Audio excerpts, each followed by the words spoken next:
Hi guys, this is Steven Fox. Welcome back to Smartphone Wars. Today I have a first for me and everything you need to know about the Meizu Pro 7 and Pro 7 plus detailed analysis of everything there is to know about these two phones. So stay tuned and let me know if you like it. As usual, I'll start with the design. The Meizu Pro 7 and Pro 7 Plus are USB Type-C single speaker phones. They emphasize on the dual curved body, and especially relevant for this phone is the custom secondary display on the back, which is Super AMOLED and with a Retina display, which has a lot of different functions you can use, but I'll get to that a bit later. Now let's talk about the front display for a minute. Meizu Pro and Pro 7 Plus both feature an AMOLED panel, while the Pro 7 retains the 5.2 smaller size. The Pro 7 Plus has a 5.7 inch display, and that's not the only difference. The Pro 7 is Full HD and the Pro 7 Plus is a 2K display, or Quad HD as it's known, and it does fit the larger 5.7 frame better than the Full HD one. And of course both displays use Gorilla Glass for protection, but it's not yet known which version of Gorilla Glass it should be for. And you also have the signature home button, navigation and one in all system for Meizu phones, as you don't have your side or on-screen keys. This is just navigated with a single button, as are all Meizu phones. The difference between the Pro 7 and the Pro 7 Plus don't stop at the screen size. The battery is different. The Pro 7 gets a 3000 while the 7 Plus gets 3500 mAh battery to accommodate for the larger screen. But the hugest difference of all is that the Pro 7 and Pro 7 Plus come with different chips inside. The Pro 7 comes with a Helio P25 or a Helio X30 and is only limited to 4 GB of RAM. There won't be a 6 GB RAM version, and you can have 64 or 128 gigs of onboard storage on it. The other specs remain the same: 16 megapixel front cameras on both, the secondary display is the same, the build quality is the same, but 6 gigs of RAM is only reserved for the Pro 7 Plus model, and it only comes with the Helio X30 instead of the Pro 7, which can be with the Helio P25. And now I'll get to that, since this is the hugest difference between both devices. The Helio P25, although a very potent chip, is a mid-range device.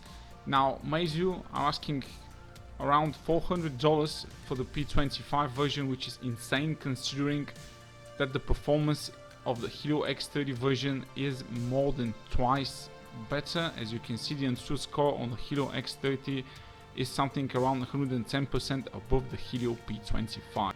So if you're planning to go for the Pro 7 instead of the Pro 7 Plus, make definitely sure that you're buying the Helio X30 version and not the Helio P25, because not only will you get much less performance for around the same amount of money, but you also get worse battery life, since the Helio X30, I believe, is going to be one of the best phone chips for 2017 when it comes to performance and energy efficiency. And this is the first phone to use the MediaTek's new X30. It's built on 10nm fabrication process, same as the Snapdragon 835 and Exynos 8895, but it's very different.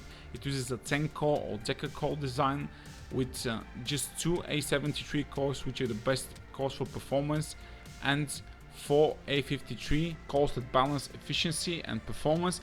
And it's the first phone to ever use ARM's smallest A35 core, which should produce the best battery life on the market.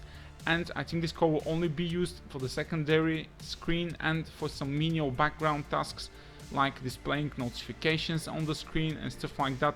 So in general it will really help save battery life on the Meizu Pro 7 and Pro 7 Plus with Helio X30, and I do believe the X30 in general will deliver much better battery life than the Helio P25, since I've reviewed lots of phones with the P25, and although a very good chip, it's not the most efficient on the market, definitely not up to par with Snapdragon 625.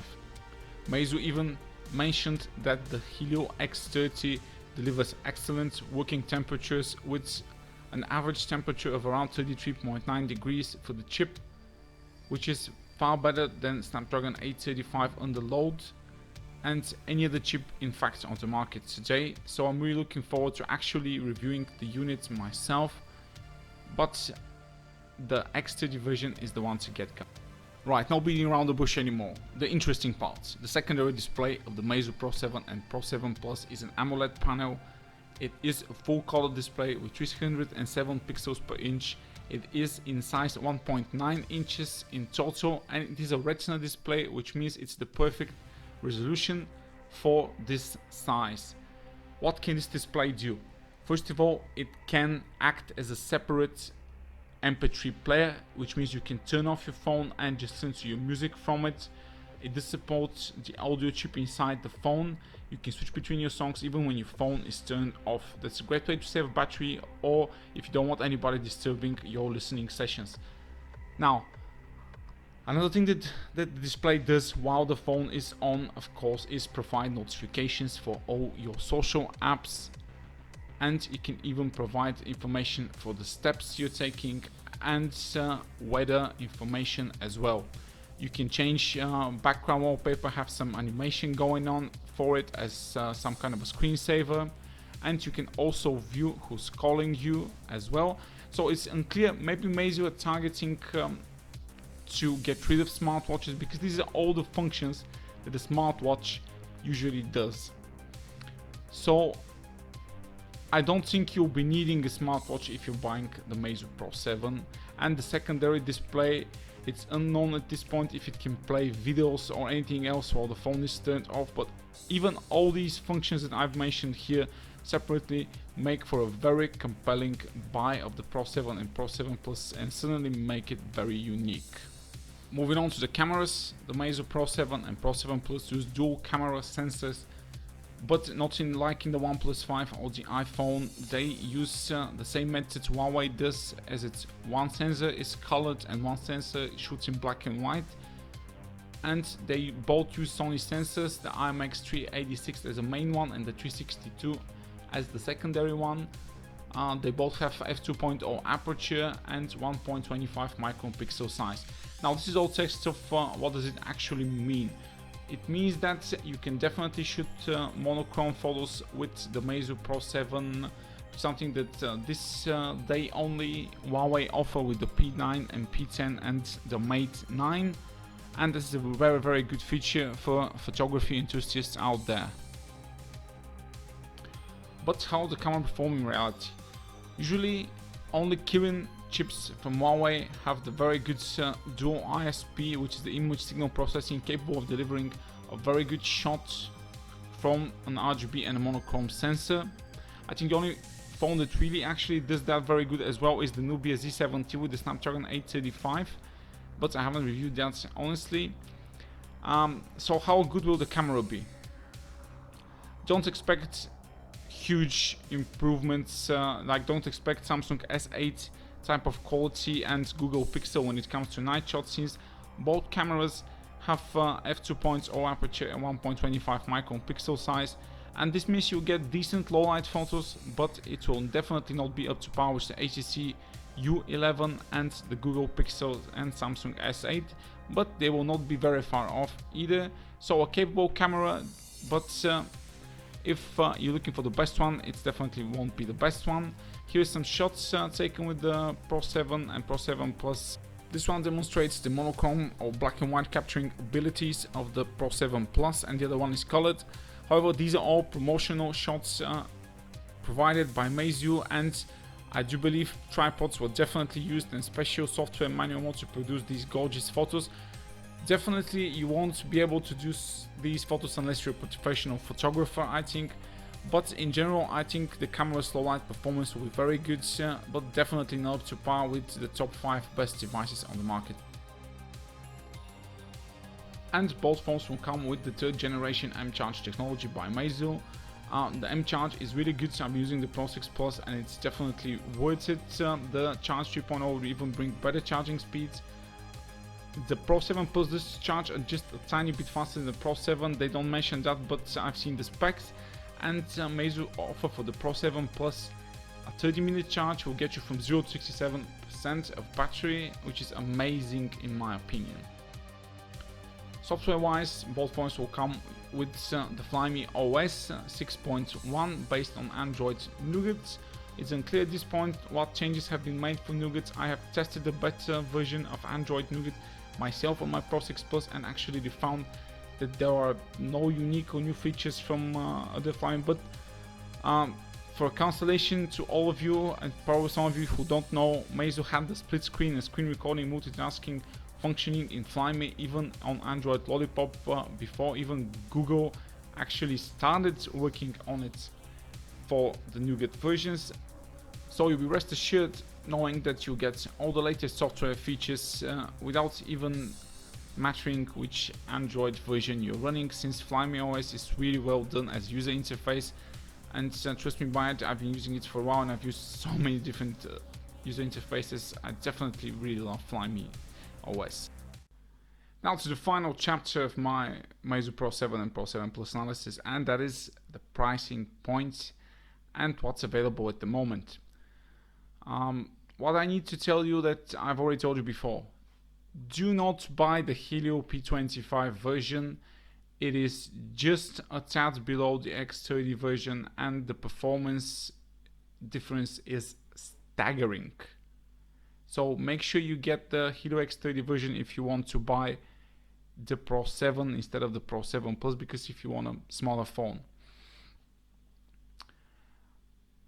Around generally the price is about what I expected, since the flagship model in 2017 goes for over $500 in any company's flagship.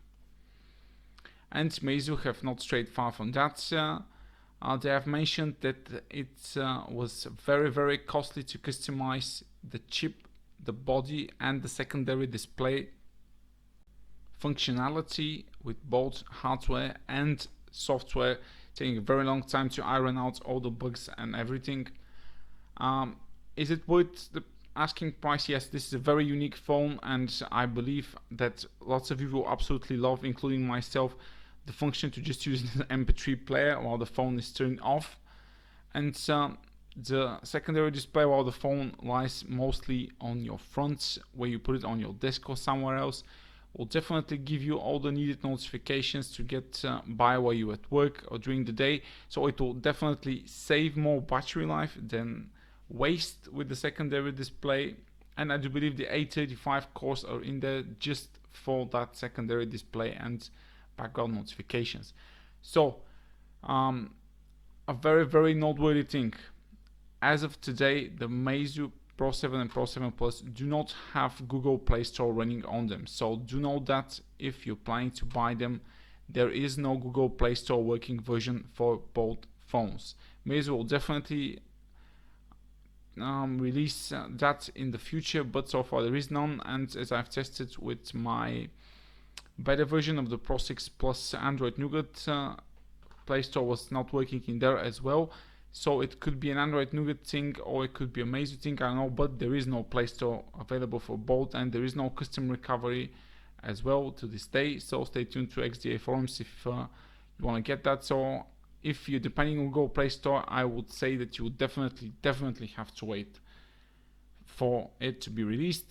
This has been Stephen Fox. Thank you for watching and hearing out my detailed analysis of the Meizu Pro 7 and Pro 7 Plus. This is the first for me. Let me know if you want me to do more of those, and of course leave a comment below if you need anything else. I'm always there for you and I'm always happy to help.